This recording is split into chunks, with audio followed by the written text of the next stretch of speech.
So hi, folks. We're going to start very shortly. In fact, we're going to start right now. But if you're not muted, please mute yourselves. Thank you. This is Sharon Meyer. I am the integrative nutritionist, functional nutritionist at the Institute for Health and Healing. And today we're going to talk about the immune system. It's kind of appropriate right now, don't you think, as we start to see the Delta variant on the rise and people are just feeling a little uncomfortable.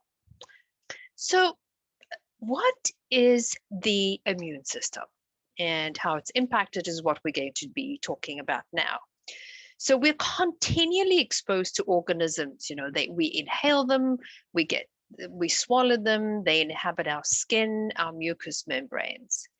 And whether these organisms lead to disease is really decided by the integrity of our body's defense, pretty much our immune system.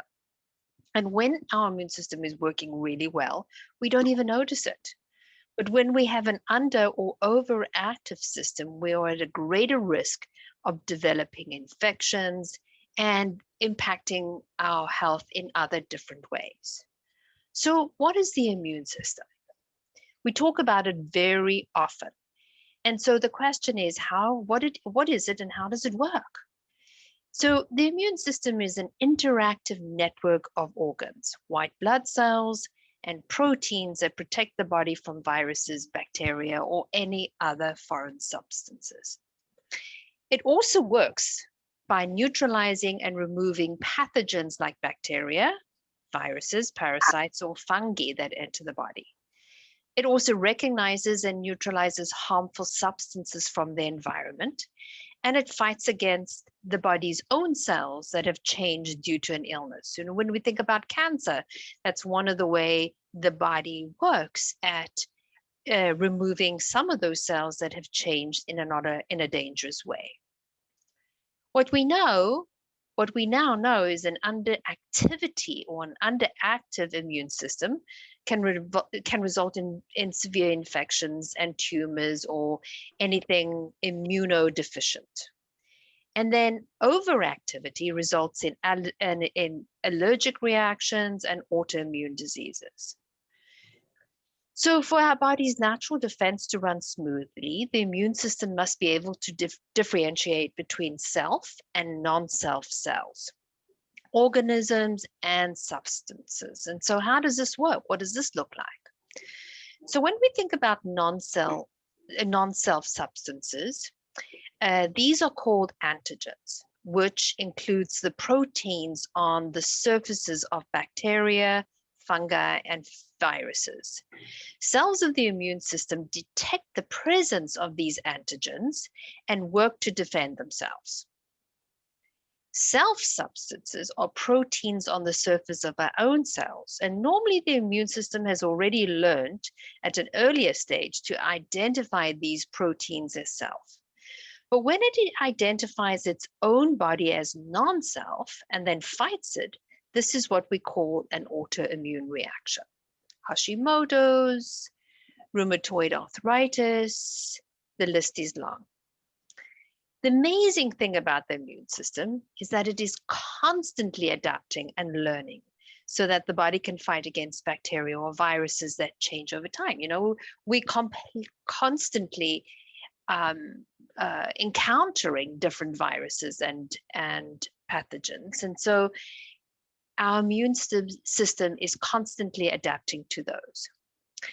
And there are two types of the immune system. There is our innate immune system, which works as a general defense against all pathogens, and then our adaptive immunity. And this targets very specific pathogens that the body has already been in contact with. So smart. So these two immune systems complement each other in a different way. So we think about this. Imagine a network of cells and tissues spread out throughout your body involving your cells, your tissues, and organs. Your immune system is on a constant lookout for invaders, and it's ready to attack and protect you through this so-called immune response. It is your defense system, and it is your inner army of protection. It is mind-blowingly wonderful. So there are different types of immunity. There is the innate immunity, and this is the immunity or immune system that you are born with. And this allows your body to fight pathogens until you develop the adaptive immunity. The adaptive immunity, this is the form of immune system that is acquired. It's a library of antibodies, and it develops through being exposed to and fighting off pathogens. So if we think about things like chickenpox and measles, all of those, we've adapted to those. We know what those viruses or pathogens look like, and this is part of the whole library scenario of the immune system. There's passive immunity, and this is the form of immunity that includes a baby's protection through the placenta, or even from the breast milk. And the thing about passive immunity, it only lasts for a period of time until the body has acquired maybe the adaptive immunity and then can take care of itself. Immunization exposes your body to antigens and weaken pathogens to protect your body from specific infections and illness in the future. It's a very complex system that we have. It's amazing. It really is quite incredible.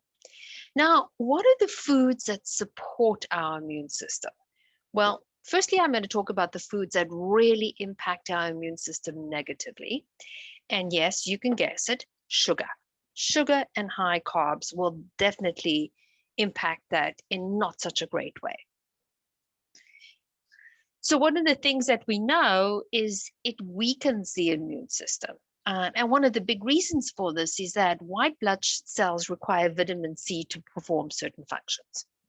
What we know is that vitamin C and sugar are very similar structurally, and then they can compete for entrances into the cells. The problem with this is that glucose often gains priority over vitamin C and then impacts the immune system in not such a great way. It hinders it. We also know that excess sugar is very good at feeding underlying bacteria, candida, yeast, and all the rest of it. But we also know that it can suppress the immune system for quite a while after you've actually consumed sugar. In fact, eating or drinking a soda, which is about 8 tablespoons of sugar, or actually it's 2.5 12-ounce cans of sugar, can reduce the ability of white blood cells by 40%. 40%, folks.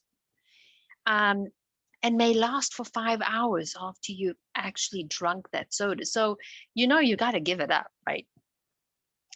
The other part would be gluten. The next thing would be gluten. And the reason for gluten is that it can promote inflammation. And we're thinking about how do we support our immunity.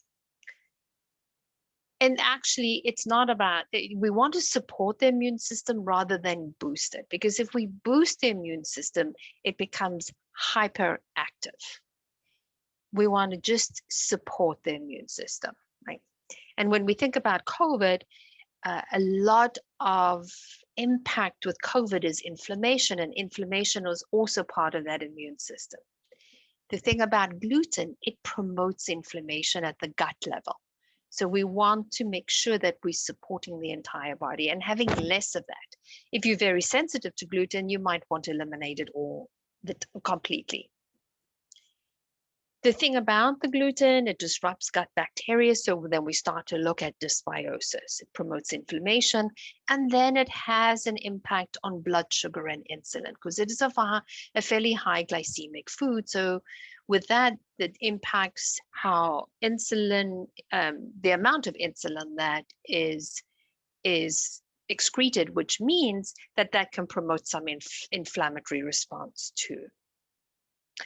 Alcohol, for sure, problematic. So if you stress and you're using alcohol as a way to de-stress, you may want to find some other techniques. We have some great programs and presentations from a lot of our therapists, and they talk about ways to de-stress during this time. It impairs our memory. Alcohol is linked with depression, anxiety, mood disorders. It disrupts the microbiome. It's high in sugar. It impacts our immune system. It impacts how we sleep. And we know that women are definitely more affected by alcohol than men because they have less of this particular enzyme called dehydrogenase, which breaks down alcohol. So you want to watch how much you are drinking. The foods you want to consume are going to be vegetables, high amounts of vegetables, because they're very high in those phytonutrients, which is what we need, right? Phytonutrients support the body in so many different ways. They're antibacterial, they're antiviral, they're antipathogenic, they're antimicrobial, they help with a proper DNA turnover. They're very good for the expression of our healthier genes. They're good for repairing our cells. They're good for supporting our immune system, reducing inflammation. The brain needs them, the heart needs them. We need those vegetables. And there are specific ones that are very, very good for the immune system. We need, so for example, vitamin A. So vitamin A is required for our lungs, our digestive system, our skin, antibodies. It's our first line of defense in neutralizing in pathogens. We get this in apples and oil, fish, things like sardines, egg yolks, nuts and seeds, leafy greens, yellow and orange vegetables, pumpkins and carrots. So you want to be eating lots of the vitamin A. For me, I will always take a little liquid vitamin A, pure vitamin A supplement every now and then. Especially if I feel something's coming, I feel like there's something going on with the lungs. Very good for the lining of the lungs. The B vitamins are very important for helping with the production of natural killer cells. Where do we find those? Green leafy vegetables, legumes, nuts and seeds, eggs, and any of the animal products. If you're vegetarian or vegan, then you've got to find them in other places. So you would up your amount of green leafy veg and your legumes. Vitamin C and E. C, of course, you're going to find this in all of the citrus fruits. But kiwi has enormous amount of vitamin C. Lemons, limes, berries, all of those have them. So do tomatoes and peppers. Vitamin E, you're going to find in nuts, leafy green, and vegetables. And of course, vitamin D is the one thing that we have to take a supplement for. So you might want to consider supplementing with D3 if you're not already doing that. Green tea, the ECGC, the phytonutrient in the green tea, is really, really, really powerful. It is highly supportive of the immune system. But it's also got theophylline, and this is a very powerful compound that actually acts as a bronchial dilator. So it improves airway function and eases breathing difficulties. So upping your cups of green tea in a day is an easy way of supporting immunity. Don't forget the leafy greens. Then things like garlic, ginger, chocolate, there you are, and olive oil. Olive oil has got 30 different phytochemicals. We absolutely need them. And protein. Protein is really important because we need protein for energy, but we need it also to make those infection-fighting antibodies. We need it for blood, tissue, enzymes, repair. We need it for immunity, muscle building, hair. We need it for our skin and nails, hormones, neurotransmitters. We need it to make our cells. And it controls blood sugar and insulin. It's very important for our genes. So we need to have protein. It's getting such a bad rap, and it really shouldn't. Quality is important. How those animals are reared that we eat are very, very important. Want to be going for things like grass-fed and grass-finished as much as possible. Your eggs and chickens, pasture-raised where you can, and fish should be wild.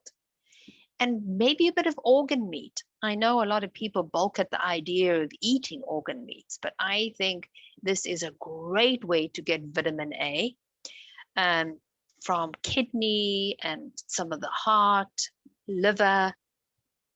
Liver would be ideal. You can do liver maybe once or even twice a month would be great. Consider that. I mean, I think it's a great idea to have it once a week, but that can be a little bit off-putting for many people, but it's delicious. Other red meat, beef, bison, lamb, mutton, pork, wild game. Poultry is going to be chicken, duck, turkey. And then fish, of course, has got all kinds of things. It's got omega-3s in there, which are anti-inflammatory and also very supportive of the immune system. And the more oily the fish, the higher the omega-3 content. So things like anchovy and herring and sardines and salmon, mackerel, all of those very fishy fish are important. But if you don't like that fish, then you might go with the less fishy tasting fish. So that would be things like halibut and maybe some sole, maybe some cod. That's great protein too. Shellfish also very high. And then eggs, chicken or duck would be great. So those are the foods that support the immune system. And I think that right now, a lot of the fruit would be a good idea too. So peaches that are still in season, again, they have a high content of beta carotene, and they've got some other phytonutrients that are very healthy. So reach out for those and eat them now while they're still available. So folks, next week we're going to talk about biotics. The following week and how they impact the immune system. And then the following week, we're going to talk about dairy too.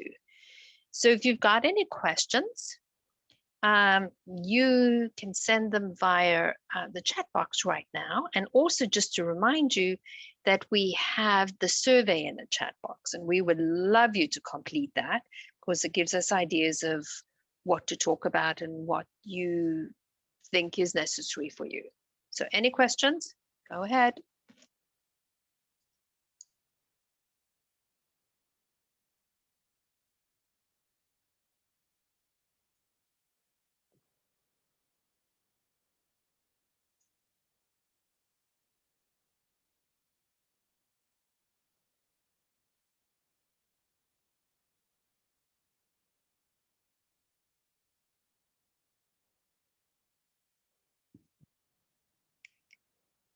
Okay.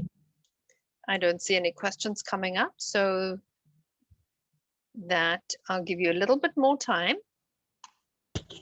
Hi, Sharon. There's one that just came up from Dawn. She says, what are high protein vegetarian products besides eggs? Legumes. You could definitely use some legumes, but be very, very increase the what am I trying to say? Get this out this afternoon. Okay, Dawn. So one of the things about legumes is that you want to use a variety of different types of beans and lentils. Go for things that you haven't tried before, not the same old things like kidney beans or red beans. Try something different.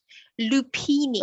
These are great snacks. You can get them on Amazon, but they're brilliant as a form of protein.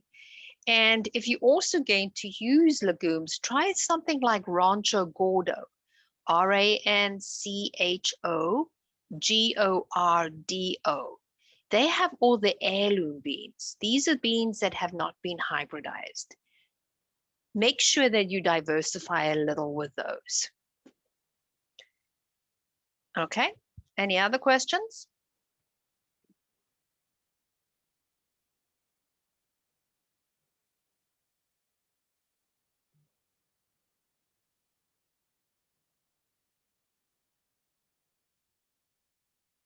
Okay. All right, folks.